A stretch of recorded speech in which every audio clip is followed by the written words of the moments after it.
இப்ப பாத்தீங்கன்னா இங்க வந்து பொரிய வாயில சாப்பிடுற போட்டி நடக்குது.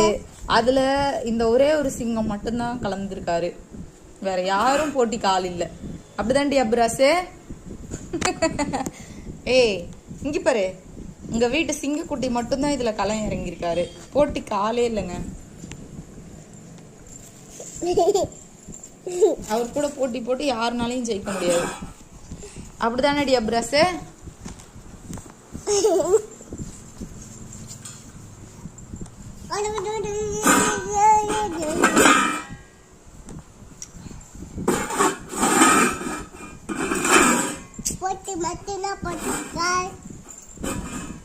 சாப்பிடு சாப்பிடு சாப்பிடு, சீக்கிரம் டைம் முடிய போகுது, கையில் எடுத்து சாப்பிடக்கூடாது.